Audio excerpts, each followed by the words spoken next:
Shalom Elohim, haleluya, puji nama Tuhan, semangat pagi Bapak Ibu Saudara yang dikasihi Tuhan kita, Yesus Kristus. Jumpa lagi bersama saya Pendeta Samuel Mabuntu dalam Renungan Pagi ke 2644 hari Renungan Pagi ini mengudara. Puji Tuhan. Bapak Ibu Saudara yang dikasihi Tuhan, sebelum kita membaca, mendengarkan, dan merenungkan firman Tuhan hari ini, mari kita berdoa. Minta pimpinan Roh Kudus. Kita berdoa. Bapa di surga, berbicaralah kepada kami semua.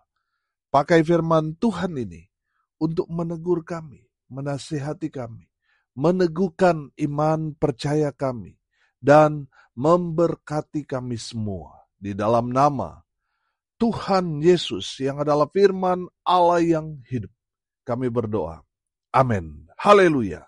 Bapak Ibu Saudara yang dikasihi Tuhan, bersama dengan saya kita akan belajar Alkitab dari kitab Kejadian sampai kitab Wahyu. Mari buka Alkitab kita. 1 Korintus pasal 15 ayat 12 sampai ayat 28. Di bawah perikop kebangkitan kita. Demikian firman Tuhan. Jadi, bila mana kami beritakan bahwa Kristus dibangkitkan dari antara orang mati, bagaimana mungkin ada di antara kamu yang mengatakan bahwa tidak ada kebangkitan orang mati? Kalau tidak ada kebangkitan orang mati, maka Kristus juga tidak dibangkitkan. Tetapi andai kata Kristus tidak dibangkitkan, maka sia-sialah pemberitaan kami, dan sia-sialah juga kepercayaan kamu. Lebih daripada itu, kami ternyata berdusta terhadap Allah, karena tentang Dia kami katakan bahwa Ia telah membangkitkan Kristus, padahal Ia tidak membangkitkannya. Kalau andai kata benar bahwa orang mati tidak dibangkitkan. Sebab jika benar orang mati tidak dibangkitkan, maka Kristus juga tidak dibangkitkan. Dan jika Kristus tidak dibangkitkan, maka sia-sialah kepercayaan kamu, dan kamu masih hidup dalam dosamu. Demikianlah binasa juga orang-orang yang mati dalam Kristus.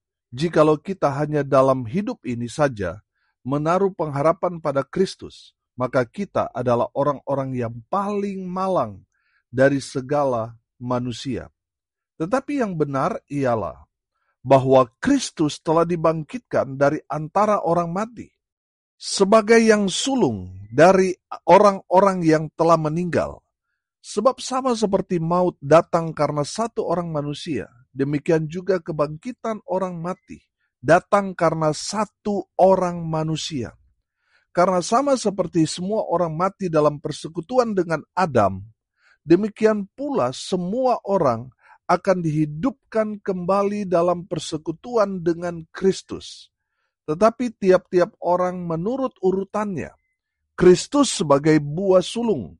Sesudah itu, mereka yang menjadi miliknya pada waktu kedatangannya. Kemudian tiba kesudahannya, yaitu bila mana ia menyerahkan kerajaan kepada Allah Bapa, sesudah ia membinasakan segala pemerintahan, kekuasaan, dan kekuatan. Karena ia harus memegang pemerintahan sebagai raja, sampai Allah meletakkan semua musuhnya di bawah kakinya. Musuh yang terakhir yang dibinasakan ialah maut. Sebab segala sesuatu telah ditaklukkannya di bawah kakinya. Tetapi kalau dikatakan bahwa segala sesuatu telah ditaklukkan, maka teranglah bahwa ia sendiri yang telah menaklukkan segala sesuatu di bawah kaki Kristus itu tidak termasuk di dalamnya. Tetapi kalau segala sesuatu telah ditaklukkan di bawah Kristus, maka ia sendiri sebagai anak akan menaklukkan dirinya di bawah Dia yang telah menaklukkan segala sesuatu di bawahnya, supaya Allah menjadi semua di dalam semua. Amin. Firman Tuhan, haleluya. Bapak Ibu Saudara yang dikasihi Tuhan, kita tahu bahwa orang-orang pada saat itu masih banyak orang yang belum mengerti, belum paham, bahkan tidak percaya tentang kebangkitan Kristus. Saudara, kita tahu bahwa ada orang-orang Saduki yang hanya belajar tentang hukum Taurat. Mereka tidak percaya pada kebangkitan. Makanya firman Tuhan ini memberikan jawaban kepada semua orang, kepada orang-orang yang mungkin belum mengerti, belum paham, belum percaya pada kebangkitan Kristus. Makanya di sini dipakai kata andai kata atau kata yang berandai-andai. Saudara yang dikasihi Tuhan, perhatikan, andai kata Kristus tidak dibangkitkan, maka saya mencatat di sini, kalau Kristus tidak dibangkitkan, maka yang pertama sia-sialah pemberitaan Injil yang diberitakan oleh Yesus dan juga para rasul. Kalau Yesus benar tidak dibangkitkan. Yang kedua, saudara, sia-sialah juga kepercayaanmu, imanmu, sia-sia. Karena setelah mati tidak ada kebangkitan. Yang ketiga, para rasul yang menyampaikan Injil kepada kita hanyalah seorang pendusta. Yang keempat, kita pasti binasa. Dan yang kelima, kita orang yang paling malang di dunia ini. Karena apa, saudara? Semua keyakinan, kepercayaan kita kepada Kristus, pengharapan kita, ternyata semua sia-sia kalau Kristus tidak dibangkitkan. Bapak Ibu Saudara yang dikasihi Tuhan, semua tadi hanya andai-andai. Hanya kata jikalau, kalau saja Yesus tidak bangkit. Saudara, ayat 20 perhatikan. Tetapi yang benar ialah bahwa Kristus telah dibangkitkan dari antara orang mati. Saudara yang dikasihi Tuhan, kalau tadi kita belajar tentang andai kata Yesus tidak dibangkitkan, semua sia-sia. Tapi faktanya, saudara, Yesus dibangkitkan. Amin. Bukti-bukti atau fakta-fakta kebangkitan Yesus. Yang pertama, bangkit pada hari yang ketiga. Betul Yesus mati. Tapi sesuai dengan perkataan Yesus kepada murid-muridnya, sampai 4 kali dia beritahukan bagaimana caranya anak manusia akan mati. Betul dia mati, dia menderita, dia disalibkan di atas bukit Golgota. Tapi sesuai dengan perkataannya, bahwa pada hari yang ketiga, anak manusia itu bangkit dari kematian. Dan itu terjadi. Amin. Haleluya. Bapak Ibu Saudara yang dikasihi Tuhan, itu fakta. Banyak orang mengatakan bahwa dirinya Tuhan. Saudara, banyak kan nabi-nabi palsu yang muncul, yang mengklaim dirinya Tuhan dan menyatakan bahwa dia akan mati tapi bangkit, tapi ternyata nggak bangkit-bangkit, saudara. Orang-orang yang percaya pada nabi-nabi palsu itu, saudara, iman mereka sia-sia, hidup mereka sia-sia. Karena sebagaimana dengan apa yang mereka yakini sebagai dalam tanda kutip Tuhan mereka, ternyata nggak bangkit. Berbeda dengan Yesus. Yesus adalah Tuhan. Makanya dia dapat mengalahkan maut. Karena dia adalah Tuhan Allah yang Maha Kuasa, yang berkuasa atas maut sekalipun. Haleluya.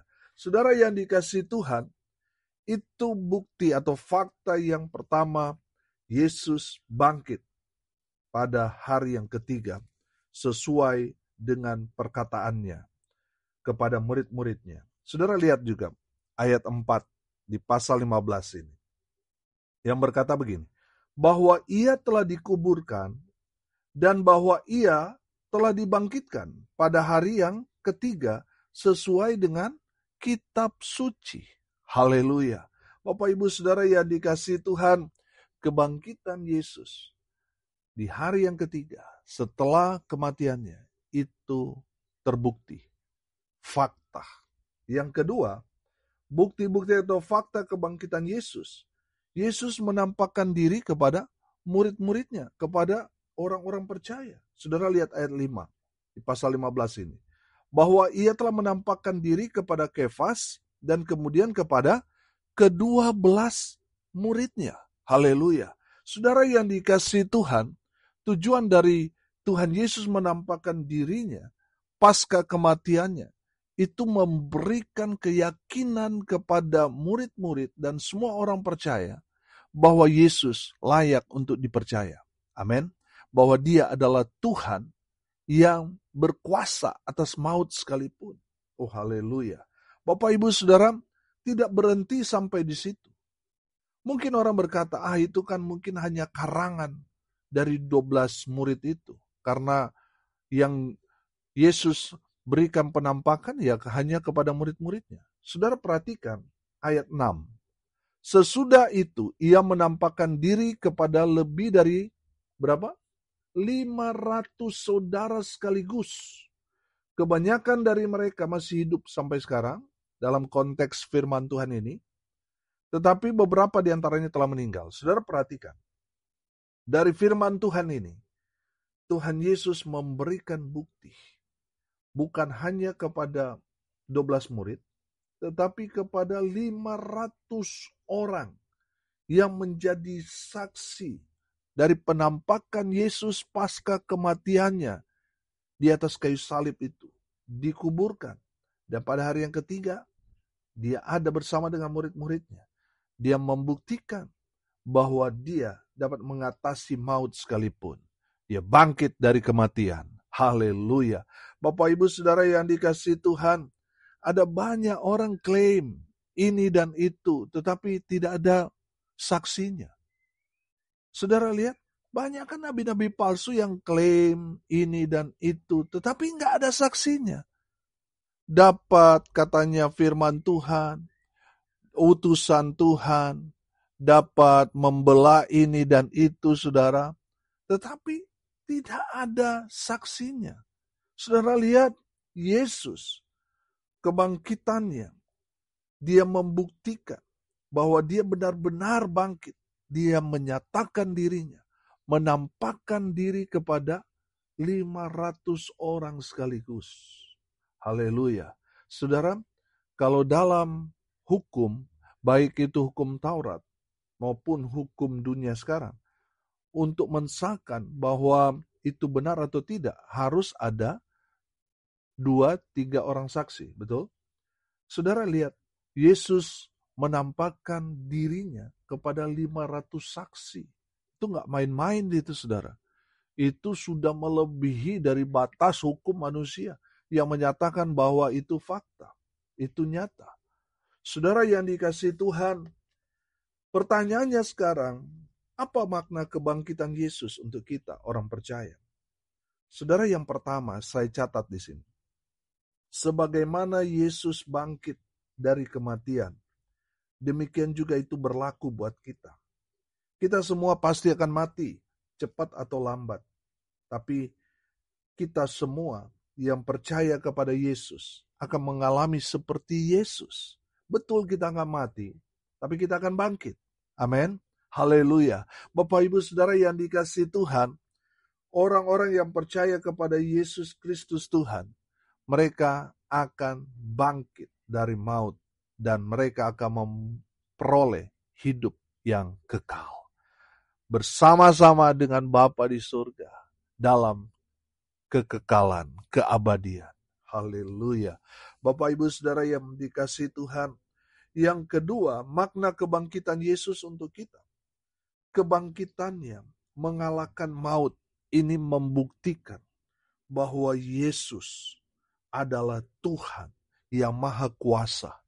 Saudara yang dikasihi Tuhan, kalau kita melihat para pahlawan, mereka hebat, luar biasa, tapi mereka dikalahkan oleh maut. Banyak orang tadi saya katakan, mengaku orang hebat, mengaku utusan Tuhan, mengaku mereka adalah Tuhan, tapi mereka ada kuburnya sampai sekarang. Mereka ada di dalam kuburnya sampai sekarang ini. Tulang belulangnya masih ada di kuburan mereka. Hanya Yesus yang kuburnya kosong. Amin. Membuktikan dia bukan manusia biasa. Dia adalah Tuhan yang jadi manusia. Saudara yang dikasihi Tuhan, saya heran dengan banyak orang yang tidak percaya Tuhan bisa melakukan segala sesuatu. Mereka percaya bahwa Tuhan itu bisa jadi firman, bisa jadi buku, tetapi mereka tidak percaya Tuhan bisa jadi manusia. Ini yang sangat-sangat mengherankan. Kalau saudara nggak percaya Tuhan bisa jadi manusia, itu berarti saudara membatasi kemahakuasaan Tuhan. Yesus adalah Tuhan. Dia sanggup mengalahkan maut, membuktikan bahwa dia adalah Tuhan yang jadi manusia. Tujuan Tuhan datang ke dalam dunia ini untuk apa? Untuk menyelamatkan saudara dan saya yang percaya kepadanya. Haleluya. Bapak Ibu Saudara yang dikasihi Tuhan, Yesus telah membuktikan bahwa dia sanggup dapat mengalahkan maut sekalipun. Membuktikan dia adalah Tuhan yang jadi manusia. Haleluya. Yang layak kita percaya. Haleluya. Yang ketiga, saudara, makna kebangkitan Yesus untuk kita. Bahwa iman dan pengharapan kita pada Yesus Kristus tidak sia-sia. Amin. Kalau tadi Rasul Paulus berandai-andai, andai kata Yesus tidak dibangkitkan, maka sia-sia semua. Pemberitaan Injil sia-sia, yang menyampaikan sia-sia, yang percaya juga jadi sia-sia. Tapi faktanya Yesus bangkit. Iman dan pengharapan kepercayaan saudara dan saya kepada Yesus Kristus tidak sia-sia. Amin. Haleluya. Bapak Ibu Saudara yang dikasihi Tuhan, karena iman, pengharapan, kepercayaan kita kepada Yesus Kristus yang luar biasa, yang memberikan janji kepada saudara dan saya untuk memperoleh hidup yang kekal. Saudara pertahankan iman saudara sampai akhir hidup kita. Jangan sampai saudara goyah, akhirnya menggadaikan iman saudara hanya karena masalah jodoh, hanya karena masalah harta, hanya karena ingin naik jabatan, akhirnya saudara menggadaikan iman percaya saudara kepada Kristus. Saudara tinggalkan Yesus hanya karena dunia, hidupmu akan menjadi sia-sia. Seorang tanpa Yesus, hidupnya sia-sia. Saudara mungkin orang sederhana, orang mungkin yang melarat, menderita, tapi kalau ada Yesus dalam hidup saudara, saudara orang yang paling beruntung di muka bumi ini. Amin. Saudara yang dikasihi Tuhan, lebih baik kita mungkin hidup sederhana, pas-pasan, mungkin sedikit kita mengalami tekanan, penderitaan, tapi yang pasti kita yang percaya pada Yesus, kita akan memperoleh hidup yang kekal. Daripada hidup di dunia ini, saudara, glamor, hidup punya segalanya, tapi tanpa Yesus, sama seperti orang kaya yang bodoh, mati binasa. Saudara dan saya yang percaya pada Yesus, mungkin hidup kita biasa-biasa saja. Tapi kalau ada Yesus dalam dirimu, saudara luar biasa. Amin. Haleluya. Bapak Ibu Saudara yang dikasihi Tuhan, faktanya Yesus bangkit. Yesus membuktikan bahwa dia benar-benar bangkit. Dia menampakkan diri kepada murid-muridnya dan kepada 500 kurang lebih saksi hidup pada saat itu. Membuktikan bahwa Yesus benar-benar hidup, bangkit dari maut. Haleluya. Dan maknanya buat kita yang percaya pada kebangkitan Yesus, kita semua yang percaya, kita juga akan mengalami sama seperti Yesus. Kita akan bangkit daripada maut. Yang kedua, saudara, kita belajar kebangkitannya mengalahkan maut. Ini membuktikan Yesus dapat kita percayai. Dia adalah Tuhan yang jadi manusia di dalam Kristus Yesus Tuhan kita. Haleluya. Dan yang ketiga kita belajar bahwa iman, pengharapan kita kepada Kristus tidak sia-sia. Amin. Mari kita berdoa. Terima kasih Bapa di surga atas berkat firman yang sangat memberkati kami. Berkati semua pendengar dimanapun mereka berada. Tuhan memberkati hidup mereka. Rumah tangga mereka diberkati. Usaha, pekerjaan, pelayanan mereka dibuat beruntung berhasil dalam segala hal. Mereka yang sakit Tuhan sembuhkan. Mereka yang lemah Tuhan kuatkan. Tuhan hibur mereka yang berduka cita saat ini. Hamba berdoa biarlah berkat surga turun memenuhi semua pendengar. Bapak Ibu Saudara yang dikasihi Tuhan, arahkanlah hatimu kepada Tuhan dan terimalah berkat dari Tuhan Yesus. Tuhan memberkati engkau dan melindungi engkau. Tuhan menyinari engkau dengan wajah-Nya dan memberi engkau kasih karunia. Tuhan menghadapkan wajah-Nya kepadamu dan memberi engkau damai sejahtera. Di dalam nama Tuhan Yesus, sumber daripada segala berkat. Bapak Ibu Saudara yang percaya, diberkati Tuhan, katakan amin. Puji Tuhan. Bapak Ibu Saudara yang dikasihi Tuhan, kalau saudara merasa diberkati melalui renungan pagi ini, bagikan juga kepada saudara-saudara yang lain, supaya mereka juga diberkati, karena untuk itulah kita dipanggil untuk jadi berkat. Salam kasih dari Bali, saya Pendeta Samuel Mabuntu. Sampai jumpa besok pagi. Tuhan Yesus memberkati kita semua. Haleluya.